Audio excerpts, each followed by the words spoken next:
Hello, everyone, and welcome to the Property Podcast. It's episode 201. I'm Rob B with Rob D. And this week we give away our secrets, and we're going to tell you exactly where to invest in 2017.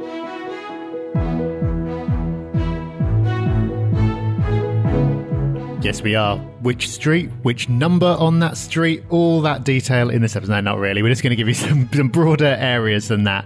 But it's a question that comes up absolutely all the time. Everyone seems to want to know where to invest, especially people who have been priced out of the southeast. They know that they need to go out of the southeast. I don't think I'm going to shock anyone when I say that all of the areas we mentioned are going to be outside the southeast. So they know that they need to go somewhere else, but where? Well, that is what we're going to be shedding some light on in this episode. We've got 5 areas for you, and we've got some wildcards as well. We have indeed, but before we get there, the regulars know what's next. It's our news story of the week, Rob.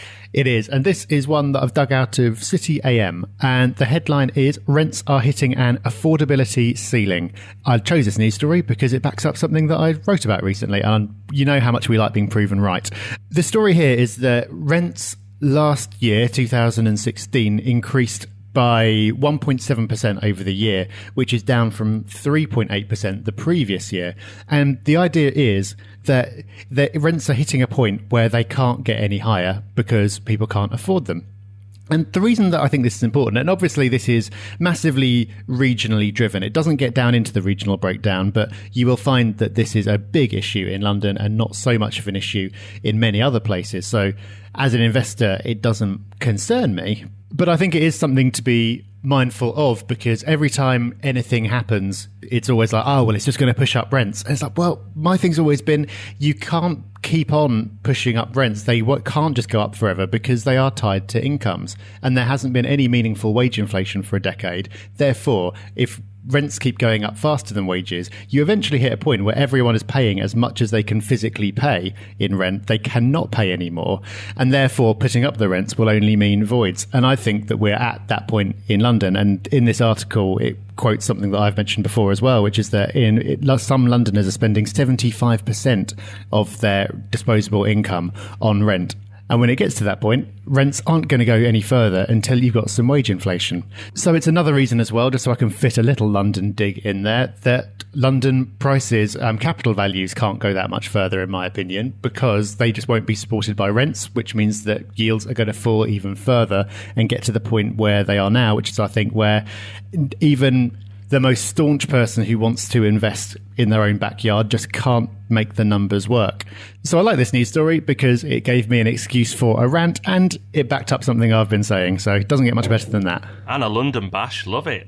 Oh yeah, the trifecta there. Interestingly though, Foxtons this week released a profits warning, which will come no surprise to many because of the potential changes to how they can charge rental fees, which we talked about before on the podcast, but also the slowing down of certainly the prime London market and possibly beyond.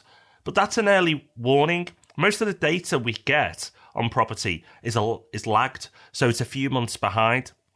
But Foxtons are in it right now. They know what's happening in the market like all the other agents are. So if Foxtons are putting out profits warnings now, and Foxtons pretty much exclusively operate within London and the southeast, but predominantly London, then that suggests that they're not very confident about the London market right now.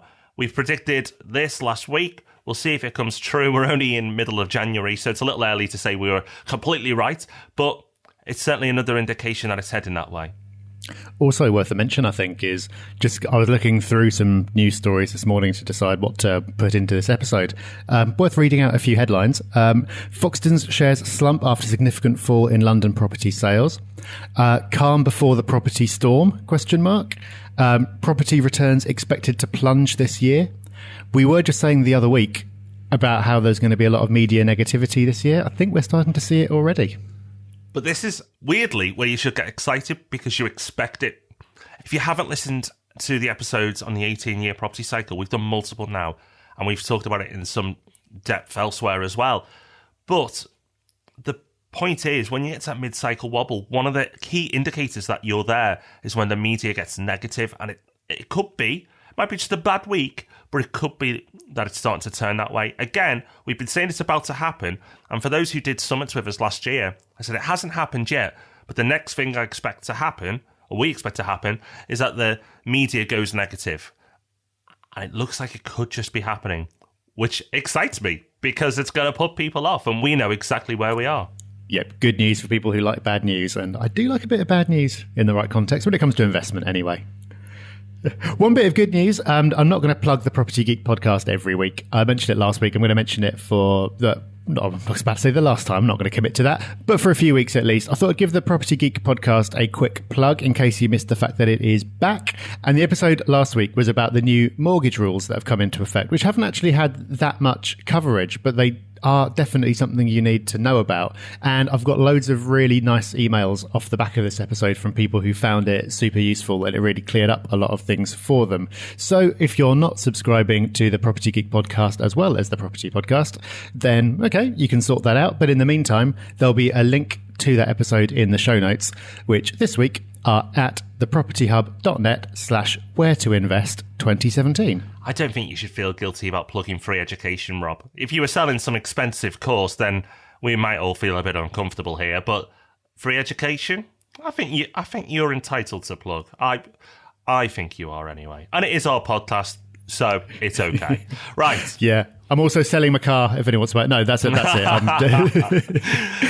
Okay, let's get on to our topic of the week before I get tempted to pitch anything else. Yeah, I think we'd best do that. Okay, so this week, it's a subject we love talking about. You take us to a meetup, and one of the questions that always comes up is where to invest this year. Where should I invest? Where should I invest? Now, that's actually a pretty poor question because it's going to depend on what you're trying to achieve, what your goals are, what your timeframes are, what your tolerance to risks are, what things will you accept and won't you. However, regardless of all those caveats we give, people still want to know. So we will tell you the places that have got our attention, the places that we're actively looking at, whether through business, for development, for our own investments, or for the companies. As I say, these are the areas that we are literally looking at non-stop, where we've got multiple Rightmove links and searches set up where we're looking at them daily. Yes, we're pretty obsessed. So we thought, you know what? Let's tell everyone what we're doing. Okay, well, let's kick this off. And Rob, your first one is a place that you've mentioned a couple of times in the past, but with good reason. This is a good one. It is, and I think I'm going to annoy a few people when I talk about this one, because I've told a few people now, and they get really excited when I've told them, offline, privately, and like they're straight on Rightmove, getting excited, thanking me that I've given them some secret. And this place is Stockport. So they're going to be angry now because I'm literally broadcasting it as the first place that people want to look at this year. But Stockport, for those who don't know where it is just outside central Manchester. Manchester, we've talked about multiple times, definitely will get the headlines this year. We've talked about that last week, rightly so. But there is value in other places as well. Stockport will do exceptionally well off the back of Manchester. The proximity is very close. The train is 8 to 10 minutes, I think, something like that, direct into Manchester. There's a brand new road that's just opened, which links it to Manchester city centre and to the airport, very close to the airport as well. It's on the main line for going direct into London as well. So all the fundamentals are there. If you told me 10 years ago that I'd be plugging Stockport as the first place to look in 2017, then I would have laughed and laughed and laughed for about an hour. Because, let's face it, Stockport 10 plus years ago wasn't the prettiest of places. And some may say, I think a little harshly, that it isn't now. But I tell you what, it will be. It's getting so much money put into the area, £1 billion alone in that particular area. And with all the billions that are going into Manchester, this is one that, if you're looking in Manchester city centre, and you probably should, look in tangent with that as Stockport as a balance to the portfolio. We're going to give you others just like Stockport, so don't worry, you don't only have to invest there this year, but I think it puts us off to a strong start, Rob. Yeah, definitely. Loads and loads of investment, small area. I think you can see what's going to happen next. Speaking of big investment, Liverpool is another place that had huge investment with the capital of culture quite a while ago now, but that was another of those places. And Rob, I've got to be careful here, but I think you'd probably agree that it wasn't the most attractive of places city centre wise in the past. But the investment that went in with the docks and the waterfront and everything else is amazing. It's a lovely place. I've been there for pleasure recently, which is something you probably wouldn't have done 15 years ago necessarily. And yes, that's a long time ago now, but investment is still going on. And it's one of those places where it seems to be lagging a little bit in the property cycle. So Manchester, we've talked about a lot recently. That's sort of leading the charge. Liverpool is maybe a couple of years behind that. It's not an outlier. It's not a risky one. It's a safe bet, but it hasn't started to have that aggressive growth yet. And it is starting to become more popular if you just go by the barometer of emails I've received and conversations I've had. It's really interesting when you're in the position that we're in, where you are sort of hearing from a lot of people. You see these trends rise and fall, and Liverpool is one that wasn't really anything I was hearing about a year ago, but it's something that a lot of people are turning to recently. I think because they're seeing that it's got a lot going for it, but the prices are still not as high as certain other cities that you could be investing in. We've got some stock there for yellow lettings. Whenever they come up, they always rent really quickly to really good quality tenants. So the market is there. Investment is still going in, and there seems to be a fair bit of upside there. So Stockport might have sent a few people scrambling for their map to find out where it is. Liverpool is not one like that, but there's still a lot of potential there, I think. Oh, massively so. I think we had to give Rob Liverpool, otherwise this would have been a 4-hour-long podcast through pure bias. But I completely agree with everything Rob said. Just behind the cycle, Liverpool's definitely one to watch for that reason. As Rob pointed out, Stockport, you might not know where that is, but Liverpool, it gives you the big city comfort if that's what you like, but also with the big potential upside as well. Just like that, though, I feel Leeds is sort of in the same bracket. Leeds, why is it not getting the attention? Very, affluent city, all the fundamentals you want, loads going for it, but just hasn't had the attention yet and hasn't had the uplift of some of the other regions yet as well. Talked about this before, Manchester pushing forward the north, but I think Leeds and Liverpool, I wouldn't be surprised if you've seen good growth there this year, but then really kicking on beyond that. And yes, you have to be a little bit braver than going into Manchester, because Manchester's now moving, so it's easy to invest in an area that's already moving. But Liverpool and Leeds, definitely keep an eye on. So Leeds I'd add to that for pretty much the same reasons, Rob. Universities, all the fundamentals, same part of the cycle, big city, loads going for it, great rental demand, ticks all the boxes. And as Stockport is to Manchester, maybe Bradford is to Leeds. It's somewhere I know that you've been looking at a lot. It's another of those places where it's either like, where is it? Or you've got some kind of negative association with it. But it seems like quite a similar relationship in terms of sort of satellite town to a bigger city and investment going in. Absolutely. Again, Bradford behind Leeds in the cycle, but it's so cheap right now, and the returns are so good, and the money that's going in as well just means that I'm really comfortable getting in early. I invested last year personally, and I know many of our RMP property clients did too. Rightly so. Have a look at Bradford. Is a key point, though, with all these places, is if they are a little earlier in the cycle, go to the best areas. Don't go to, Stockport, where's the cheapest place in Stockport? Or Bradford, where's the cheapest place in Bradford? These places are so good for value for money right now. You should be looking to get in the best areas of these towns and cities while the value is still there, because these are the places that will do best. And eventually, long way into the future, but eventually when we have a dip, they'll also be the most resilient as well in any dips in the future as well. So little tip to be aware of. But yes, Bradford, definitely one to watch as well. Another one to watch, and another place I got in really early was Hull. And Rob, I know you got in really early as well. Hull is one of those areas that, again, a bit like Bradford, not the best reputation, but loads happening.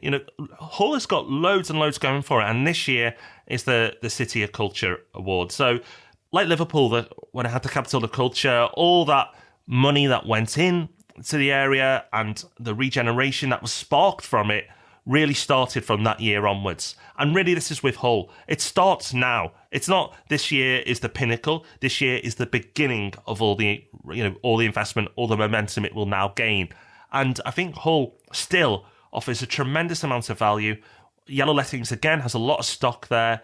Your returns, your yields are really strong. So again, you have to be a little bit braver to go in places like Hull and Bradford, and you have to be patient because they're earlier in the cycle, but you can get in there now for pretty cheap. So take a look. Yeah, the thing I like about Hull is it's just unfashionable. Like, there's nothing wrong with it. Like, you get some places that are poorly connected for transport, or they don't have a mix of industries. There's like a reason. But with Hull, it seems like it is basically just unfashionable, and that means it's pure upside. It, like you say, Rob, there's a very long way to go, but you can start to see it happening at the moment. It's not the kind of place where you're going to go in and you're just going to start sort of making blockbuster returns overnight. But in the long term, it does seem to be all upside, and there's lots going on. I mean, if you're in London right now and you're going, really? And you can't see Rob's point.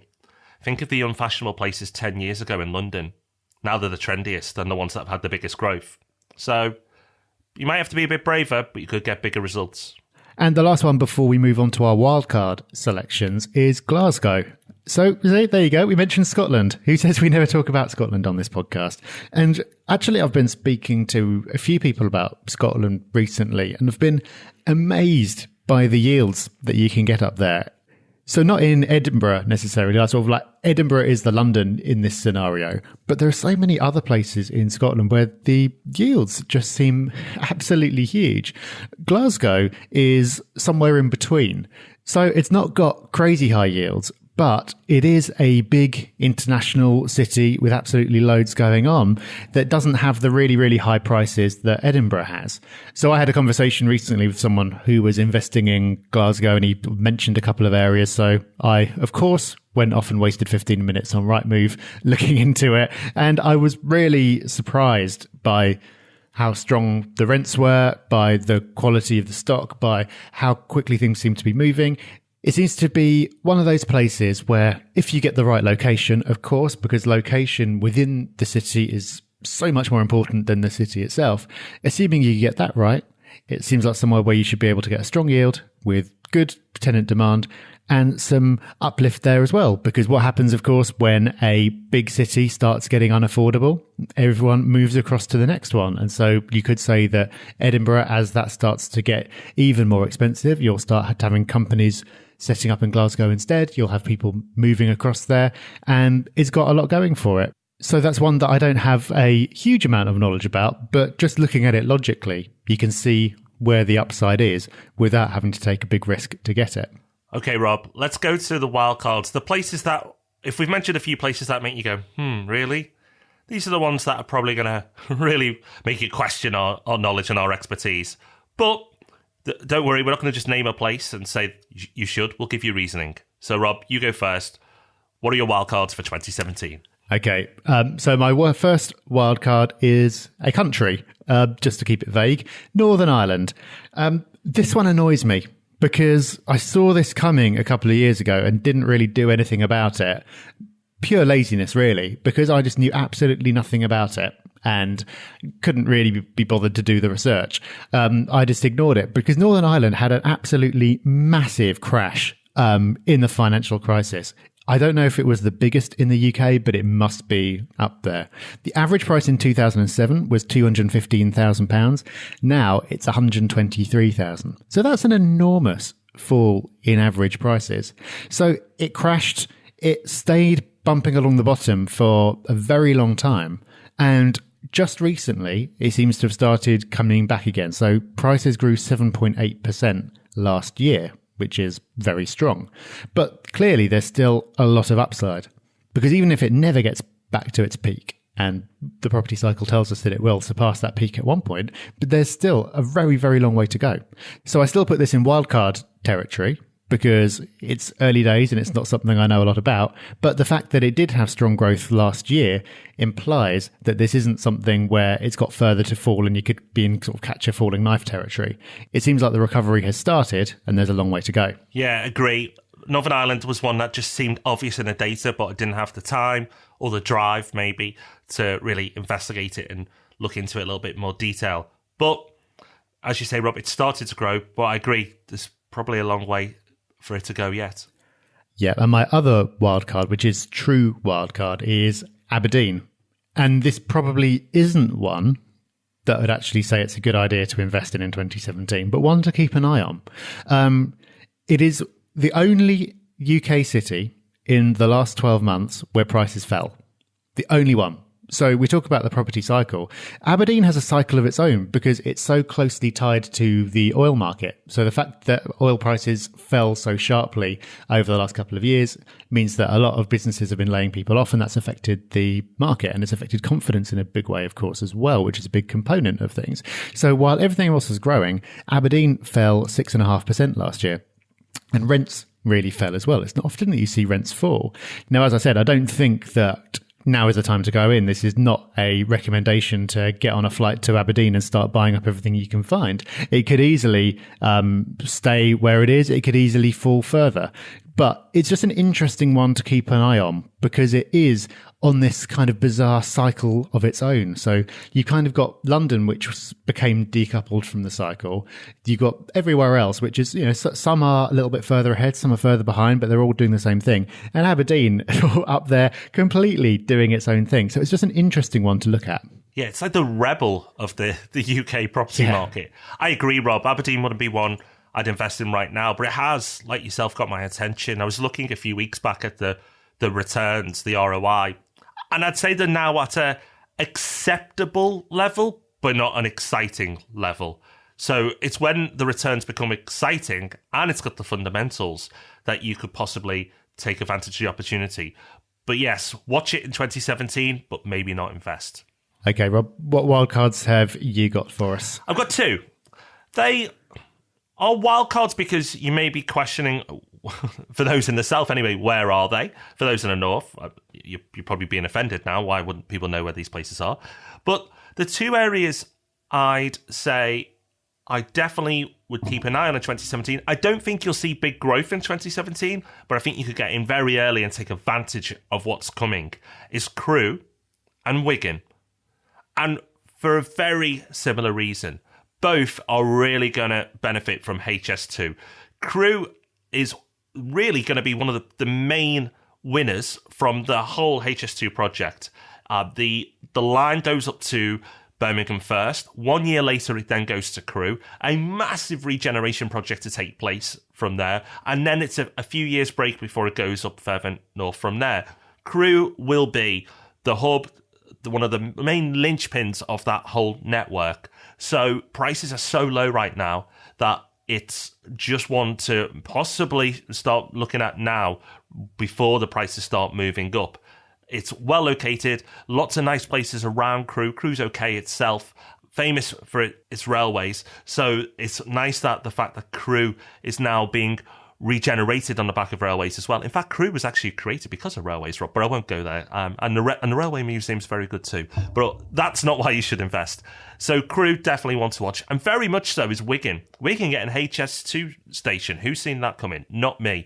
But that means the transport times from Wigan now to multiple cities across the UK will be slashed. And it already has direct commuter links into Manchester, one of the probably, the leading light of the Northern Powerhouse. So Wigan, again, values are very, very acceptable right now. Good returns as well. But with the commuter links into Manchester, good enough reason to invest right now. But with all this regen coming in and the train line, it's going to make a big impact for the future.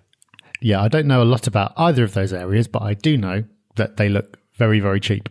And you can get good returns. And there are loads of places that look very cheap where you can get a good yield, but they're going to stay that way, and it's hard to see where the growth is going to come from. But you've just laid out a very good case for why there could and perhaps should be growth in both of these. So a bit of a having and eating of cake scenario if you get in early, perhaps. Yeah, definitely. I mean, put it this way, I'll be putting my money where my mouth is. These are areas we are actively looking at, like most of the areas we mentioned, because I believe so strongly in the upside potential. Okay, so that's our picks for where to invest in 2017. Have you found something useful in there? Maybe got you thinking?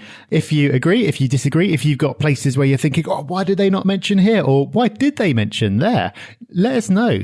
We'd love to hear what you think about this as well. So get over to the Property Hub, go to the forum. There'll be a thread for this episode and be really interesting to see what your contributions are. Where are you going to be looking to invest this year? We'd really like to find out. Yeah, that would be really interesting to get a gauge of where everyone else's interests lie right now. So yeah, please do comment in the thread and we'll keep an eye on it. Okay, Rob, we've got a very interesting resource of the week coming up, and we'll let you know about next week's episode. But before that, first of all, a big thank you to everyone who's left kind messages or emails or tweets or other social media messages regarding our 200th episode last week. Great milestone, really enjoyed that. But linked to that thank you, we've had a thank you in the form of a review. Of course we have. And this week we are thanking Danny. Danny says, I was introduced to the podcast by a friend 6 weeks ago. He couldn't recommend it enough, so I thought I'd give it a go. Wow, what an amazing show. 6 weeks ago, I'd never heard of it. Now I've binge listened to all the episodes, completed all the property courses on the Property Hub, and attended my first Property Hub meetup. This sounds slightly obsessive, and maybe it is, but Rob and Rob make the property education world seem so fun and accessible. Thank you both for all the work you do and all the effort you put in. I've set goals and now I'm working on my strategy and savings. Rob B, I look forward to working with you at RMP Property in the future. And Rob D, your latest book is going to be my girlfriend's Christmas present again this year. I hope this doesn't get read out before she listens. Thank you, Danny. Well, don't worry, Danny. The surprise was not ruined. But Rob, I hope you didn't get a 1-star review in early January from a disgruntled girlfriend. And ladies, Danny is now single, if you're interested. I stand by that book, but I don't think I'd be buying it for a partner for Christmas. But hey, if you've got a girlfriend who would happily receive a book about property investment, you've got to keep her there. You have. Well done. Thank you, Danny. Great review. Now, Rob, I'm a little confused by this next resource of the week. I'm not sure what angle the show's going in. You put Tinder. I did not put Tinder. Oh, sorry, I misread it. I put Tinder for business. Yes, so you did. So this is Shapr, SHAPR.co, not .com. Be careful about that. We'll put the link in the show notes. It's been described as Tinder for business. I wouldn't know. I've been married for a long time. But what it is it's an app that makes networking really easy and painless. So what happens is you link up your LinkedIn profile and you specify some interests. And every day it comes up with 15 people who it thinks you might want to meet based on your interests and your location. You just swipe in one direction if that's someone you want to meet and the other if you don't. And if you both want to meet each other, then it connects you and you can message back and forth in the app about meeting up. So the nice thing about it is it makes networking just feel really non-scary because it just gives you a limited number of quality matches every day. So it's not something you have to be doing all the time. And it's just very low friction. So I am on there. It's not something I use every day, but every so often I'll go and I'll have a look. I'll be very choosy and sort of say no to most people. But then every so often there'll be something, I'd quite like to meet someone who works at that company or is interested in that kind of thing. So if in 2017 you do want to get out there a bit more, it might be an interesting tool to take a look at. So the link to that will be in the show notes, which is thepropertyhub.net/where-to-invest-2017. So don't be offended if you do go on it and Rob Dix says no to you. Although, Rob, if I go on it and you say no to me, there might not be a podcast. Looks interesting. It does actually look really interesting. And for those who are in business, it can be a bit of a lonely pursuit at times. So I think that's a really interesting app. So definitely want to check out. Of course, definitely want to check out is next week's podcast.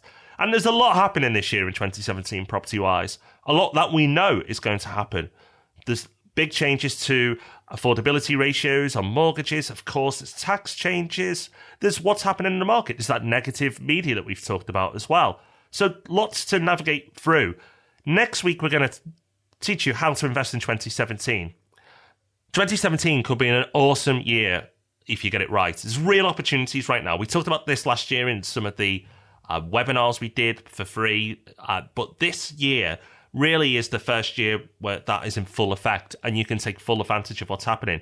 But you can also be fooled into doing the wrong things or even fooled into not investing at all by the negative media. So next week, we're going to guide you through 2017 so you can take full advantage of it. Yeah, we've given you where to invest this week and how to invest next week. What more do you want? And last week, we told you exactly what's going to happen. So I think we can stop the podcast after that. I think so. Give it a rest for a year. Come back and tell you about 2018. What else do you want? Well, maybe you want a couple of listener questions answered. Well, we've got that for you as well.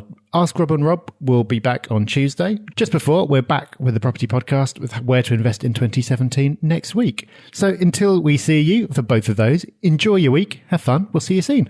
Bye-bye. Bye-bye. Thanks for listening to The Property Podcast. For show notes, all our past episodes, and to leave a review, go to thepropertyhub.net/podcast.